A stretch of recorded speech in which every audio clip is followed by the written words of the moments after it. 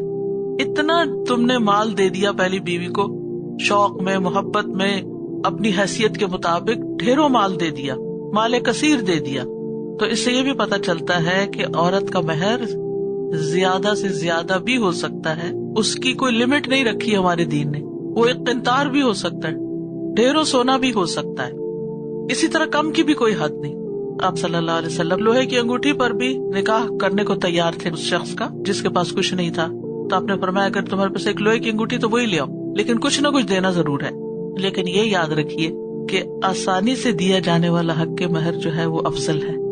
ہر معاملے میں اعتدال اچھا ہے، نہ بہت زیادہ دو کہ اپنی حیثیت سے بھی بڑھ کے اعلان کر دو، اور نہ بالکل ہی اتنا کم کہ بیوی کی کوئی عزت تکریم ہی نہ ہو. عقبہ بن عامر کہتے ہیں کہ رسول اللہ صلی اللہ علیہ وسلم نے فرمایا بہترین نکاح وہ ہے جو سب سے زیادہ آسان ہو.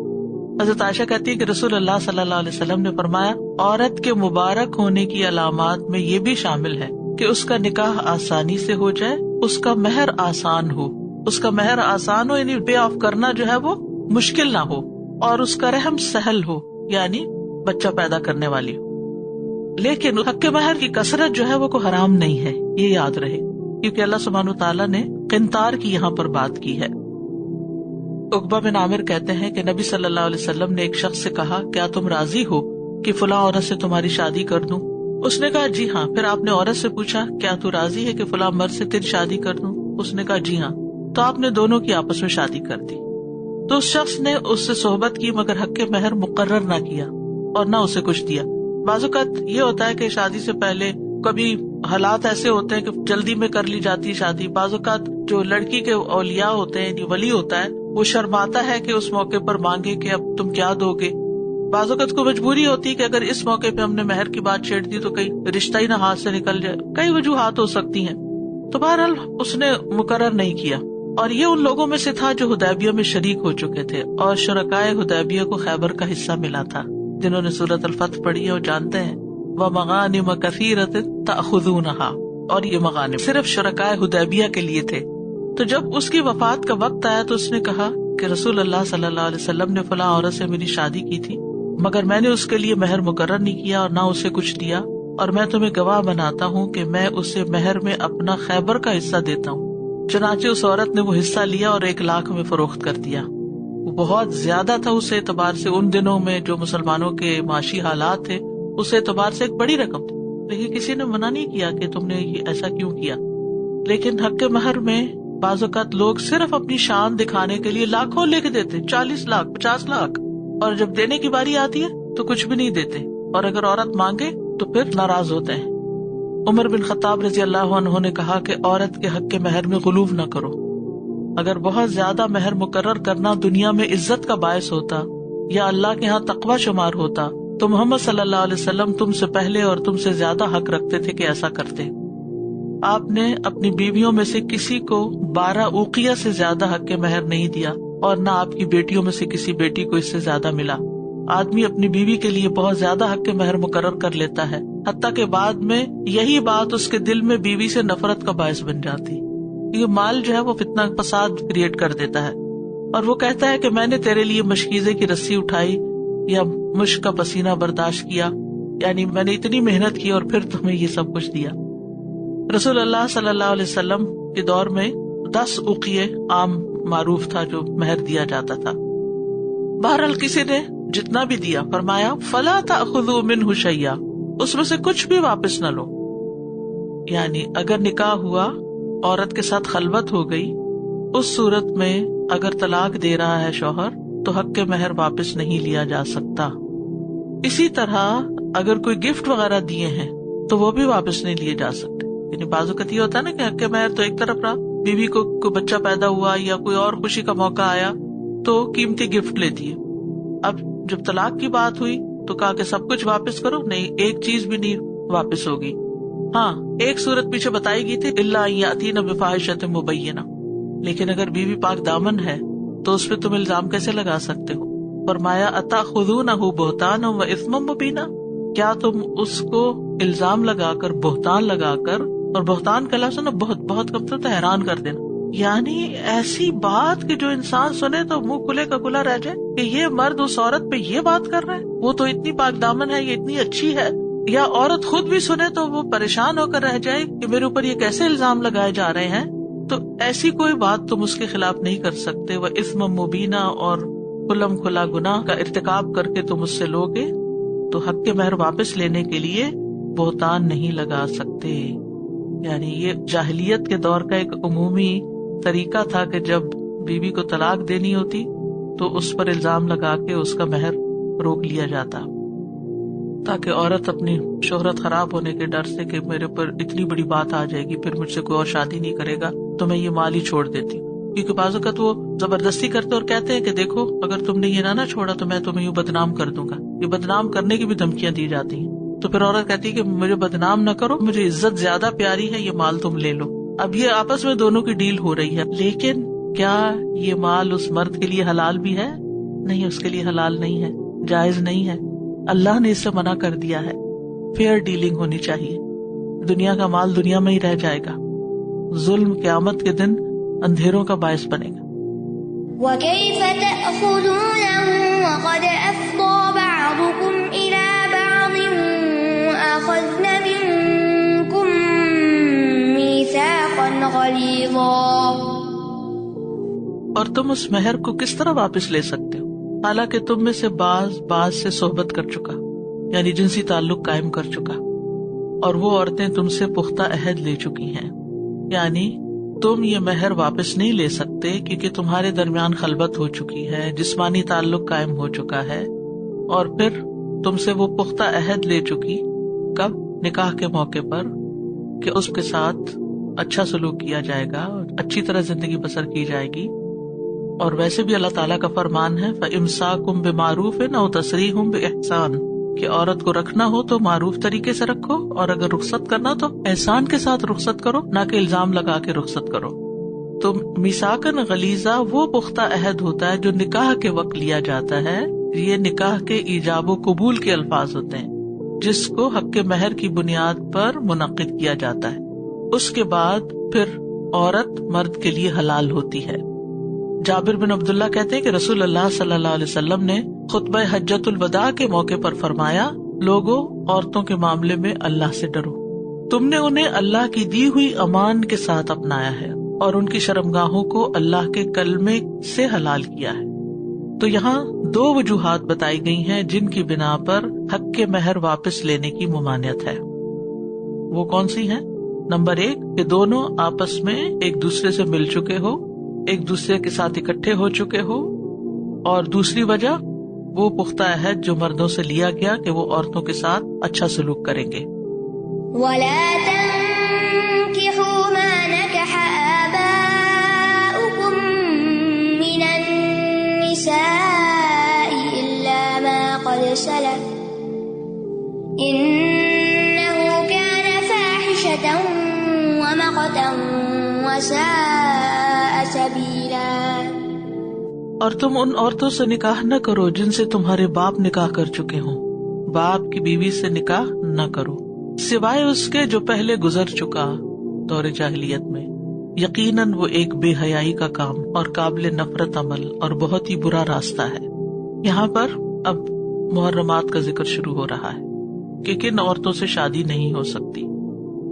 تو ان عورتوں سے شادی نہ کرو جن عورتوں سے تمہارے آبا نے شادی کی. آباؤکم کا لفظ ہے، باپ، دادا، نانا، یعنی آبا و اجداد جو ہیں اس سے اوپر.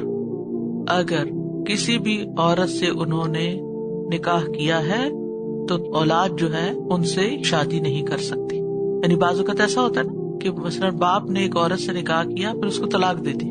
اب بیٹا جوان ہوا، اب وہ چاہتا ہے کہ باپ کی متعلقہ سے شادی کر لے. ایسا نہیں کیا جا سکتا. یہ کیا ہے؟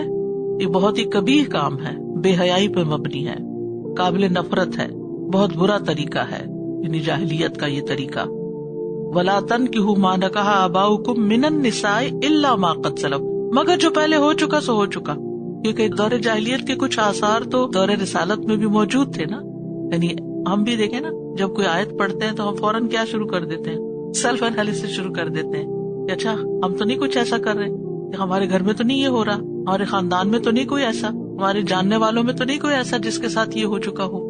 ایک دفعہ میں دورہ قرآن کروا رہی تھی اور میں نے اس وقت بتایا کہ 2 بہنوں کا نکاح ایک شخص سے نہیں ہو سکتا نا، ابھی آ جائے گا یہی حکم. تو ایک عورت آ گئی میرے پاس، وہ کہتے تھے ہمارے جاننے والوں میں سے ایک شخص نے 2 بہنوں سے اکٹھی شادی کی ہوئی اور اس وقت بھی ان کو اکٹھے رکھا ہوا ہے. لا حول ولا قوت الا باللہ. ایک اسلامی ملک میں ایک مسلمان شخص قرآن کے حکم کی صریح خلاف ورزی کر رہا ہے، لا علمی ہوگی یا کسی نے روکا ہی نہیں، یا پھر دونس باندھ لی کہ ہم جو چاہیں کریں، ہمیں کون ہے روکنے والا. اللہ عالم کیا وجہ ہوگی، لیکن یہ ہے کہ معاشرے کے اندر ایسی مثالیں ہوتی ہیں تو پھر لوگ پریشان ہو جاتے ہیں. یہ غلطی تو ہم نے کی تھی، اب کیا ہو. فرمایا الا ما قد سلف، جو ہو چکا سو ہو چکا، اس کو تو اب انڈو نہیں کیا جا سکتا نا، تو ہو گیا، اس کو تو اللہ تعالیٰ معاف کرنے والا ہے. لیکن یہ یاد رکھو یہ عمل اچھا نہیں. انہ کان فاحشہ، یہ فاحشہ ہے. فاحشہ کا لفظ زنا کے لیے بھی استعمال ہوتا ہے، یعنی یہ زنا کے مشابہ ہے. ومقتن، مقت کا لفظی مطلب ہوتا ہے نفرت، کراہیت، یعنی یہ چیز اللہ تعالیٰ کے ہاں نفرت اور ناراضگی کی بات ہے. اور جو عقل سلیم رکھتے ہیں اور صاحب اخلاق لوگ ہیں ان کے نزدیک بھی یہ چیز انتہائی ناپسندیدہ ہے. یعنی اللہ کی ناراضگی کا سبب بھی ہے اور مخلوق کی ناراضگی کا سبب بھی ہے. کیسے؟ اب اگر کوئی باپ دیکھے کہ اس کے بیٹے نے اس کی متعلقہ سے شادی کر لی ہے تو باپ بیٹے سے خوش ہوگا؟ کیا ہوگا؟ ناراض ہوگا. یہ ہے مقت، یہ ہے ناراضگی. ماں اس کی کیا کہے گی؟ وہ بھی ناراض ہوگی، سارا خاندان لان تان کرے گا. بیٹے کو تو باپ سے حسن سلوک کا حکم ہے، اس کی ناراضگی مول لینے کا تو نہیں ہے. وساء سبیلا، اور یہ بہت برا راستہ ہے. یہ دور جاہلیت کی قبیح رسموں میں سے ہے جس میں عورت کا کوئی مقام نہیں تھا اور اس کے ساتھ طرح طرح کی زیادتیاں ہوتی تھی. تو اللہ سبحانہ وتعالیٰ نے باپ کی منکوحہ سے نکاح کو حرام قرار دے دیا اور اس پر سب کا اجماع ہے. اور اس کی سزا کیا ہے؟ معاویہ بن قرہ اپنے والد سے روایت کرتے ہیں کہ مجھے رسول اللہ صلی اللہ علیہ وسلم نے ایک شخص کی طرف بھیجا جس نے اپنے والد کی بیوی سے نکاح کر لیا تھا اور مجھے حکم دیا کہ میں اسے قتل کر دوں اور اس کا مال ضبط کر لوں. یہ ابن ماجہ کی روایت ہے. یعنی اتنا بڑا جرم ہے. تلاوت سنیے آیات کی. يا أيها الذين آمنوا لا يحل لكم أن ترثوا النساء كرها ولا تعضلوهن لتذهبوا ببعض ما آتيتموهن إلا أن يأتين بفاحشة مبينة وعاشروهن بالمعروف فإن كرهتموهن فعسى أن تكرهوا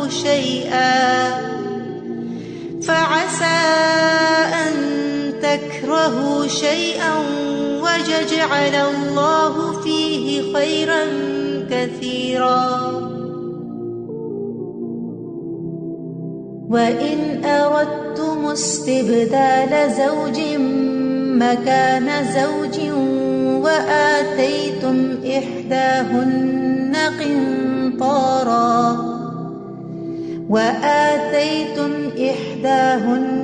قِنطَارًا فَلَا تَأْخُذُوا مِنْهُ شَيْئًا أَتَأْخُذُونَهُ بُهْتَانًا وَإِثْمًا مبينا وكيف تأخذونه وقد أفضى بعضكم إلى بعض وأخذن منكم ميثاقا غليظا ولا تنكحوا ما نكح آباؤكم من النساء إلا ما قد سلف إنه كان فاحشة ومقتا وساء سبيلا. وآخر دعوانا ان الحمد للہ رب العالمین. سبحانک اللہم وبحمدک اشہد ان لا الہ الا انت استغفرک واتوب الیک. السلام علیکم ورحمۃ اللہ وبرکاتہ.